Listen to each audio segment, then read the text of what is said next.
அன்னைக்கு ஒரு நாள் எங்க காலேஜ்ல ஆர்ட் ஃப்ரம் வேஸ்ட்னு ஒரு போட்டி வச்சோம். அதாவது கழிவுப் பொருட்களை கலைப்பொருளா ஆக்கணும். நிறைய பேர் போட்டியில கலந்துக்கிட்டாங்க.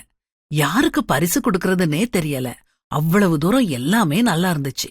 ஐஸ்கிரீம் கப்புல பூந்தொட்டி, ஸ்ட்ராவ்ல வீடு, பென்சில் சீவல்கள்ல அழகான பூக்கள், உடைஞ்ச வளையல் துண்டுகள்ல வண்ண வண்ண வீடுகள், சிரட்டையில அழகான சிற்பங்கள், உபயோகிச்சு தூரப்போட்ட தண்ணி பாட்டில்ல அலங்கார வளைவு, இப்படி நம்ம பிரயோஜனம் இல்லன்னு குப்பையில தூக்கி தூரப்போட்ட பொருட்கள்லாம் கலைநயத்தோட அழகா செய்யப்பட்டு மேஜை மேல வைக்கப்பட்டிருந்துச்சு.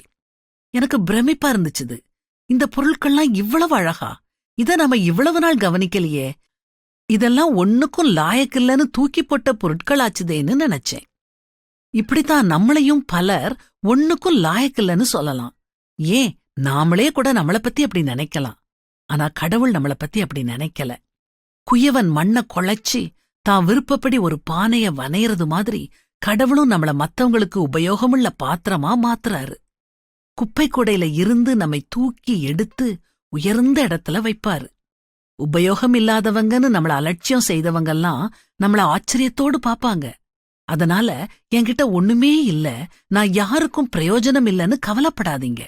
உங்ககிட்ட இருக்கிற தாழ்வு மனப்பான்மையை எடுத்து தூர போடுங்க. இயேசு கிட்ட உங்கள முழுமையா ஒப்பு கொடுங்க.